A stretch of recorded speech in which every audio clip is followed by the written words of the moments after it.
Baca Ibrani 12 ayat 14 sampai 17. Kita baca sama-sama. 1, 2, 3. Berusahalah hidup damai dengan semua orang dan kejarlah kekudusan. Sebab tanpa kekudusan tak seorang pun akan melihat Tuhan. Jagalah supaya jangan ada seorang yang menjauhkan diri dari kasih karunia Allah, agar jangan tumbuh akar yang pahit yang menimbulkan keserusuhan dan yang mencemarkan banyak orang. Janganlah ada orang yang menjadi cabul atau yang punya nafsu yang rendah seperti Esau yang menjual kesulungannya untuk sepiring makanan. Bahwa kamu tahu bahwa kemudian ketika ia hendak menerima berkat itu, ia ditolak sebab ia tidak beroleh kesempatan untuk memperbaiki kesalahannya, sekalipun ia mencarinya dengan mencucurkan air mata. Hari ini kita belajar firman Allah, yaitu mengenai ini di ayat 15. Jagalah supaya jangan ada seorang pun menjauhkan diri dari kasih karunia Allah. Ya. Nah, di sini kita memperhatikan kalimat ini, ya, jangan menjauhkan diri dari kasih karunia Allah. Ya. Nah, kenapa? Kenapa jangan menjauh dari kasih karunia? Ya. Nah, kita tahu kasih karunia itu, ya, kasih karunia itu adalah artinya bahwa Allah mengasihani kita. Allah sampai mengorbankan Yesus buat kita. Ya. Yesus mati buat kita. Ya, dia menanggung segala kejahatan kita. Dia menanggung segala dosa kita. Dia menanggung segala hukuman kita. Nah, itu kasih karunia. Ya, artinya kasih karunia itu artinya Allah memberikan, ya, Allah memberikan karunia-Nya bagi kita. Ya, dia memberikan kasih karunia pada kita. Nah, dikatakan jangan sampai kita menjauhkan diri dari kasih karunia itu. Ya. Karena kalau kita menjauhkan diri dari kasih karunia itu, maka kita akan kehilangan berkat-berkat Allah. Ya. Kita akan kehilangan janji-janji Allah. Kita kehilangan keselamatan. Kita terputus dari persekutuan dengan Allah. Ya. Jadi kasih karunia itu merupakan sumber kehidupan kita. Ya. Kita diselamatkan oleh apa? Oleh kasih karunia dalam Efesus pasal 2 ayat 8. Ya. Oleh apa? Oleh iman apa? Kamu diselamatkan oleh kasih karunia, oleh iman. Itu bukan hasil usahamu. Jadi kasih karunia itu merupakan sumber keselamatan kita, diselamatkan oleh kasih karunia, ya, melalui iman. Jadi kalau orang sampai menjauhkan diri dari kasih karunia, itu artinya orang itu nggak akan bakalan selamat. Ya, kalau sampai orang menjauhkan diri dari kasih karunia, artinya orang itu akan hancur. Ya, orang yang tidak punya kasih karunia dia akan pasti hancur. Dia akan kehilangan persekutuan Allah. Dia akan kehilangan berkat-berkat Allah dalam hidupnya. Maka karena itu dikatakan jagalah jangan sampai ada orang menjauhkan diri dari kasih karunia. Ya. Karena kalau sampai orang jauh dari kasih karunia, itu namanya dia akan kehilangan berkat-berkat Allah. Ingat, perhatikan baik-baik, kasih karunia ini bukan berkat umum. Tapi ini adalah berkat khusus. Ya. Ini bukan berkat untuk semua orang. Ya. Kasih karunia adalah berkat khusus bagi orang-orang yang terpilih. Ya, ini tidak bisa didapatkan oleh semua orang. Ini hanya orang-orang yang terpilih. Kalau sampai kita memiliki kasih karunia, itu artinya kita adalah orang yang terpilih. Kita bukan orang yang sembarangan. dipilih oleh Allah sendiri supaya kita masuk dalam kasih karunia-Nya itu, dalam rencana keselamatannya ini. Ini bukan berkat umum, ingat baik-baik. Berkat umum itu apa? Berkat umum itu adalah pemberian-pemberian Allah kepada semua orang, termasuk orang jahat, termasuk orang baik-baik, diberikan Tuhan. Ya, kalau keselamatan atau kasih karunia itu bukan berkat umum, ini berkat khusus. Matahari itu bukan berkat khusus. Matahari itu berkat umum untuk semua orang. Orang jahat juga menikmati matahari. Orang jahat juga menikmati udara. Udara itu berkat umum. Ya. Bakat-bakat itu adalah berkat umum.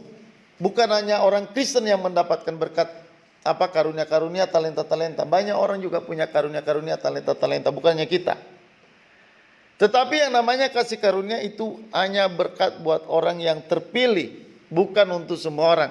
Jadi kalau sampai kita mendengarkan berita ini dan percaya pada Yesus, itu artinya kita adalah orang yang merupakan orang khusus, orang pilihan.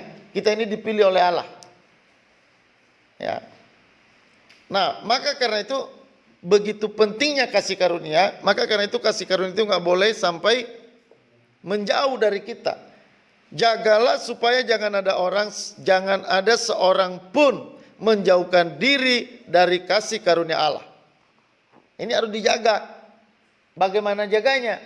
Ya harus dengan sungguh-sungguh. Jaga jangan sampai menjauhkan diri dari kasih karunia. Ya, berjaga-jaga. Ya, kalau kita melihat seperti berjaga itu bagaimana? Kayak misalnya satpam, kalau dia menjaga sebuah toko atau sebuah rumah, dia harus selalu siap. Dia nggak boleh tertidur.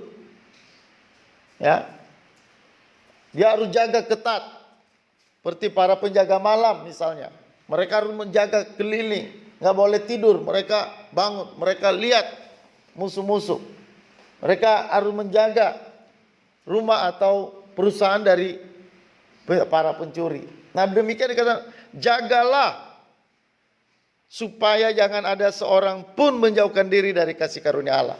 Karena kalau sampai seseorang menjauh dari kasih karunia Allah, maka orang itu habis, hidupnya akan hancur. Ya, tidak ada yang bisa diharapkan lagi dari orang itu.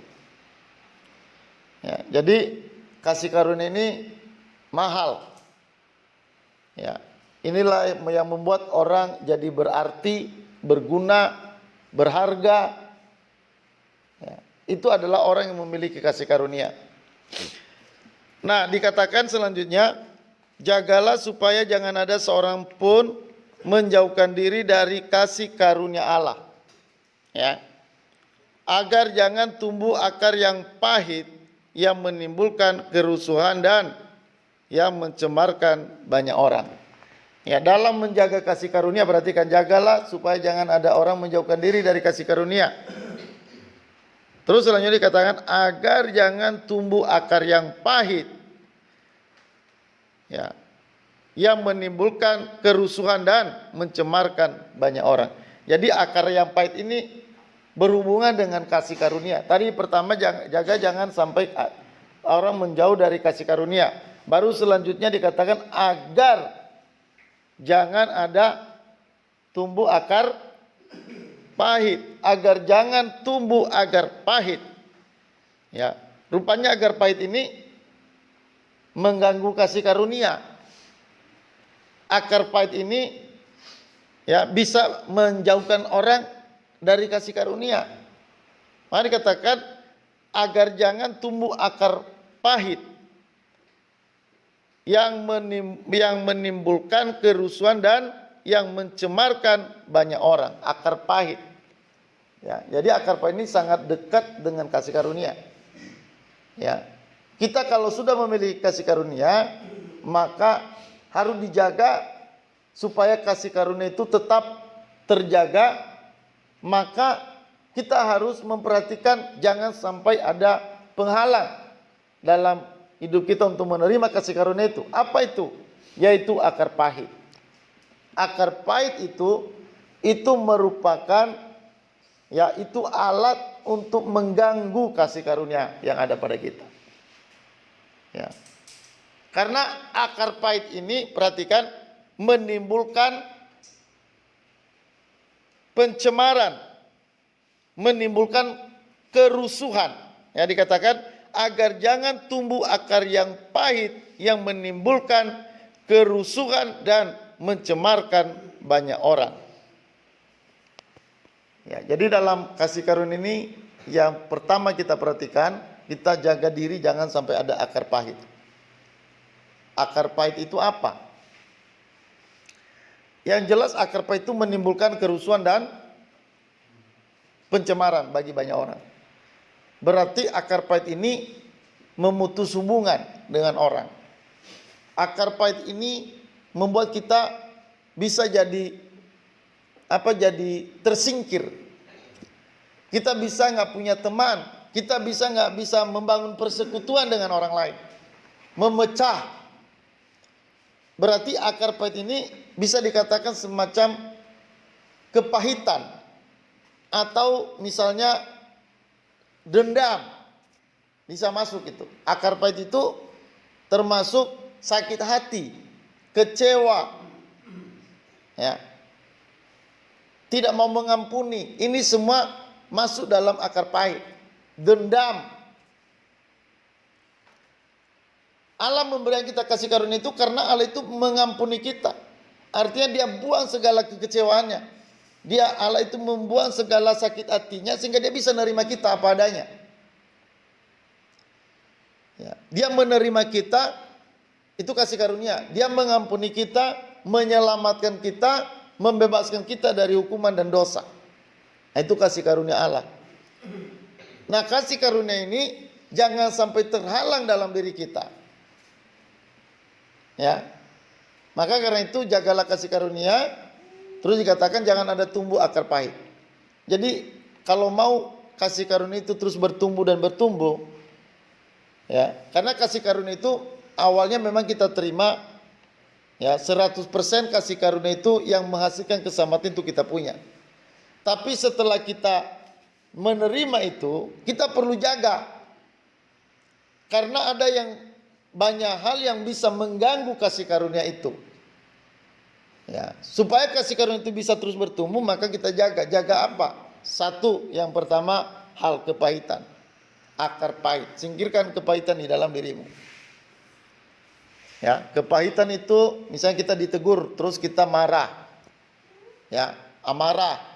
Kita dinasehatin tapi kita nggak mau terima. Kita merasa diri benar. Apalagi kita benar. Ketika kita ditegur, kita merasa diri benar. Wah, itu bisa kita marah sekali, kita bisa kecewa sekali. Ya, lalu kalau orang yang kecewa ini, sakit hati ini, biasanya dia mulai menjauh dari orang. Kalau orang kecewa, dia mulai menjauh dari orang. Orang yang suka menyendiri itu sebenarnya adalah orang kecewa. Suka menyendiri, dia nggak mau bergaul, dia nggak mau berteman, dia nggak mau mengampuni orang lain, dia nggak bangun komunitas dengan orang lain. Maunya dia hidup sendiri. Itu sebenarnya adalah ciri khas orang yang kecewa. Orang yang kecewa itu dia selalu melihat orang lain itu negatif. Dia selalu melihat orang lain itu tidak cocok dengan dia. Sehingga akhirnya dia menyendiri. Ya, makanya dikatakan tadi menimbulkan kerusuhan dan mencemarkan banyak orang. Jadi akar pahit ini lama-lama nanti timbul kerusuhan, menimbulkan pertengkaran, menimbulkan perselisihan. Nah, anak Tuhan harus menjaga jangan sampai hidup di dalam kepahitan. Maka anak Tuhan itu walaupun dia disakiti orang, dia masih tetap mengampuni. Anak Tuhan itu walaupun dilukai, dia masih tetap mencintai, mengasihi. Ya, jadi biarkanlah dirimu penuh dengan kasih karunia, jangan akar pahit. Singkirkanlah akar pahit. Belajar seperti itu karena itulah cara hidup Yesus. Yesus memberikan nyawanya buat kita. Tidak ada kasih yang terbesar selain orang memberikan nyawanya. Dan itu Allah sudah melakukan itu. Artinya dia menerima kita sampai mengorbankan nyawanya buat kita. Dia nggak mau tahu berapa dosa yang kita buat. Dia nggak mau tahu berapa luka hati kita yang ada di dalam diri kita. Yang jelas dia ampuni kita secara Nggak bisa-bisa. Berapapun dosa kita, ya mau segunung dosa kita, mau 100 gunung dosa kita, itu semua dihapus secara habis oleh Allah, oleh darahnya. Maka Daud pernah berkata, berbahagialah orang yang dosanya tidak diperhitungkan. Ya, berbahagialah orang yang dosanya tidak diingat-ingat, dosanya ditutupi. Itu kasih karunia. Dan kita sudah memiliki kasih karunia itu. Tetapi kasih karunia itu harus kita jaga supaya dia terus bertumbuh dalam diri kita dengan cara satu yang pertama, singkirkan akar pahit. Ada orang sakit hati sama orang tuanya. Ada orang sakit hati sama temannya, sakit hati sama saudaranya, rebutan tanah. Ya. Ada orang sakit hati sama sesamanya karena rebutan cewek. Ada begitu. Ada cewek sama cewek sakit hati rebutan cowok. Ya. Kita jangan rebutan itu, kita rebut apa? Hidup yang kekal. Rebutlah hidup yang kekal. Karena untuk itulah kamu apa? Kamu dipanggil dengan membuat ikrar di depan banyak saksi. Kita rebutnya bukan itu, kita rebutnya hidup kekal. Kita pelihara hidup kekal kita. Kita pelihara kasih karunia kita. Nah, jadi supaya kasih karunia itu tetap dan tidak menjauh, tidak berkurang dalam diri kita, malah bertumbuh-tumbuh, berbuah-buah kasih karunia itu, maka caranya singkirkan akar pahit. Akar pahit itu benar-benar membuat kita bisa tersingkir dari orang. Bisa kita nggak punya teman. Ya, berdoalah supaya Anda bisa membangun hubungan demi hubungan dengan orang lain. Semakin Anda pintar bangun hubungan, Anda semakin kuat. Ya, Anda semakin bertumbuh dan berkembang. Anda harus bisa menerima satu sama lain. Anda harus bisa tinggal bersama, bekerja bersama, itu harus terbangun. Ya, kalau kita nggak pintar berada bersama dengan orang lain, kita nggak bisa bergaul, ya sebenarnya kita adalah orang yang memang suka menyimpan dendam. Orang yang nyimpan dendam, dia susah bergaul. Dia paling hanya bisa bergaul sama orang tertentu. Dan biasanya itu orang-orang yang sakit hati. Lihat anak-anak jalanan. Perhatikan kalau misalnya ditanya kenapa dia keluar dari rumah, anak jalanan itu. Karena jelas dia sakit hati di rumah. Ya, dia sakit hati sama orang tua, dia nggak bisa terima mungkin nasihat-nasihat. Maunya dia bebas, dia ingin bebas sendiri. Maunya tidak ada yang merintah, tidak ada yang nyuruh, tidak ada yang negur. Kalau dia itu maunya bebas sebebas-bebasnya. Nah itu orang-orang sebenarnya, itu kebebasan itu bukan kebebasan yang sejati. Bukan kemerdekaan sejati, itu sebenarnya kemerdekaan yang salah. Itu kebebasan yang salah. Ya, kebebasan sampai masuk turun jalanan, menjadi orang jalanan, bergabung dengan orang-orang pangki itu sebenarnya kalau dilihat itu orang-orang yang terluka. Itu orang-orang yang kecewa. Mereka menjauhkan diri dari orang tua, mereka menjauhkan diri dari komunitas yang sehat, yang baik. Coba lihat itu mereka bergaul itu, anak jalan itu, lihat mereka penuh tatoan, ya pakai anting-anting laki-lakinya, bajunya compang-camping. Ya. Kalau ditanya kenapa? Karena mereka mungkin terluka, kecewa dengan orang tua, kecewa dengan saudara, lalu mereka turun, mereka keluar rumah. Itu orang-orang amburadul. Mereka nikmati seks bebas. Mereka tidak tidur di rumah, mereka tidur di jalan. Hidup yang sangat mengerikan tanpa mereka sadari mereka itu sedang hancur. Kenapa? Itu karena punya kepahitan. Maka karena itu singkirkan kepahitan. Jangan main-main dengan kepahitan. Buang kepahitan, buang sakit hati. Ampuni siapapun. Supaya kasih karunia itu tidak ada hambatan dalam diri kita. Ya. Kepahitan itu menjadi apa? Pengganggu kasih karunia. Ya.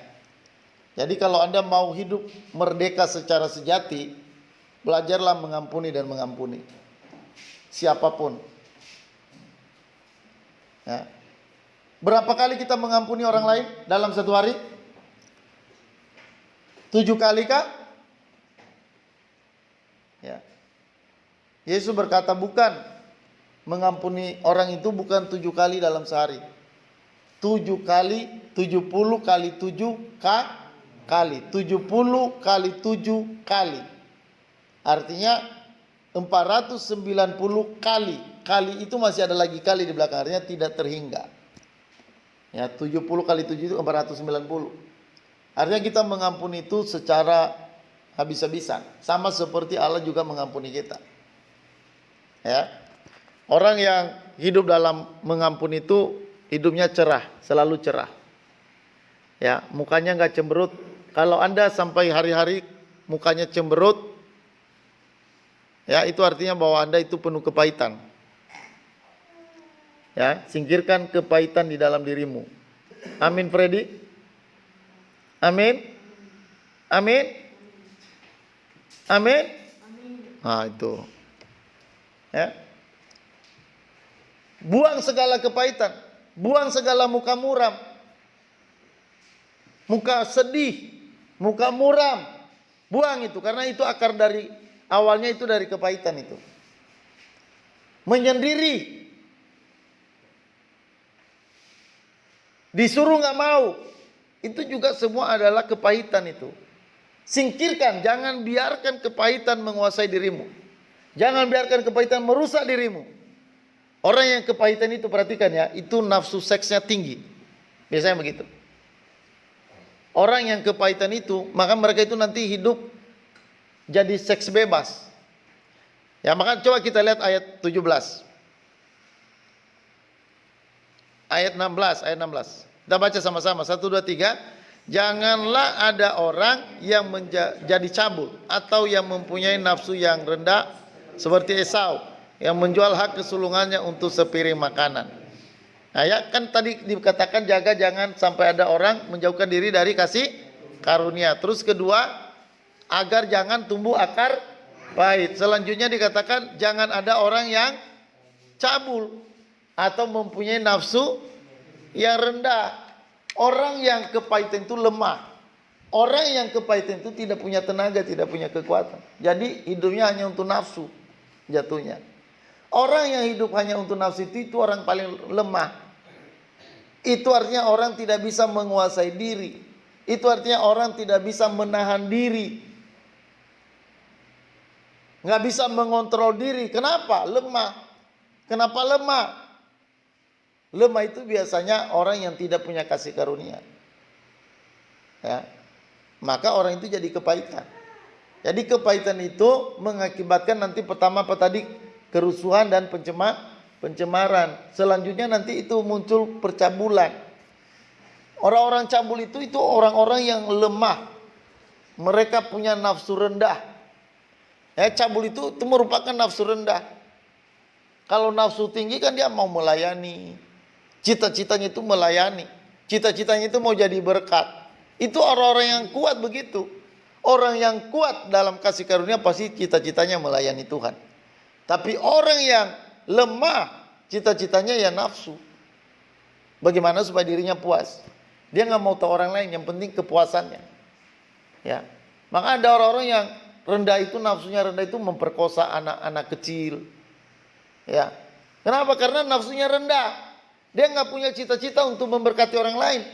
Dia nggak punya cita-cita untuk melayani. Maunya dirinya sendiri yang diurus. Nah ini orang kayak gini, itu pasti merusak itu. Dan itu orang yang punya nafsu rendah. Ya. Nah dikatakan janganlah ada orang yang menjadi cabul atau yang mempunyai nafsu yang rendah seperti Esau yang menjual hak kesulungannya untuk sepiring makanan. Nah orang yang cabul ini, ya itu sama seperti Esau dikatakan, yang menjual hak kesulungannya hanya untuk sepiring. Jadi yang penting buat dia hanya makanan. Kalau misalnya dia terlambat makan, wah dia bisa hancurkan semua. Telat makan, dia bisa marah. Ya, jadi bagi orang cabul ini pikirannya itu hanya nafsu. Ya, hanya pikiran nafsu yang ada di dalam dirinya. Nah, itu adalah orang yang bercita-cita rendah, orang yang punya kekuatan lemah. Tidak ada kekuatan di dalam diri orang itu. Jadi, ketika ada godaan, dia nggak bisa tahan. Dan orang itu ya hanya mencari-cari yang begitu, kepuasan diri sendiri. Ya, hanya memuaskan diri sendiri. Nah, anak Tuhan tidak boleh begitu. Jaga jangan ada akar pahit. Kedua, jaga jangan ada yang cabul. Ya, melakukan hubungan-hubungan seks di luar nikah. Itu nggak boleh. Anak Tuhan singkirkan, jauhkan itu dari kehidupan kita. Ya. Nah, jadi itu tadi dimulai dari kepahitan. Baru nanti masuk ke cabul.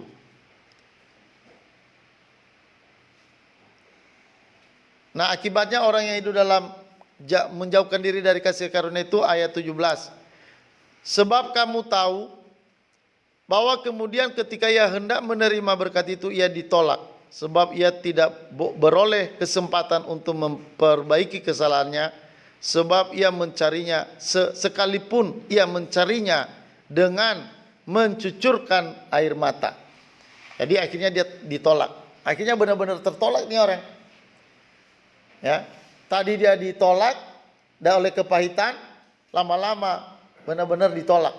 Tidak bisa mendapatkan lagi hak kesulungan. Hak kesulungan itu apa? Itu hak keselamatan. Ya. Hak kesulungan itu adalah hak di mana orang-orang itu dipilih oleh Allah untuk diselamatkan. Ya. Yesus itu adalah yang sulung. Ya, dia saudara sulung kita. Ya, kita itu saudara-saudara sulung. Ya, yang sulung itu adalah Yesus. Dia yang pertama bangkit.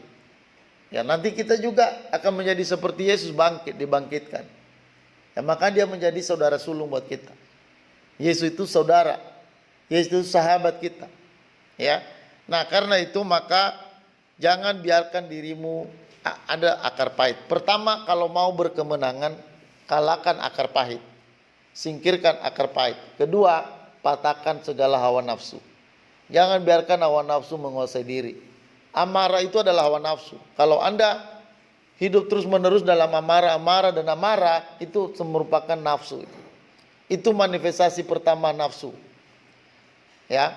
Nah, nanti nafsu itu akan membawa kita dalam percabulan. Jauhkan diri dari itu. Ada orang sampai memperkosa anak-anak masuk penjara. Ya.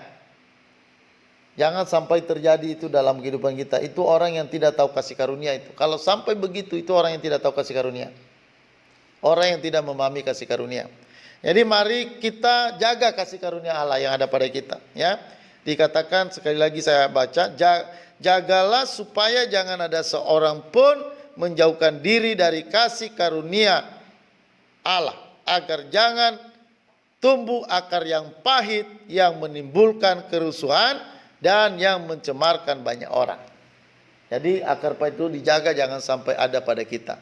Setiap hari jaga. Setiap hari kita mengampuni. Setiap hari kita mengasihi. Setiap hari kita terus belajar mengampuni dan mengampuni. Amin. Oke, itu aja firman Tuhan pada pagi hari ini.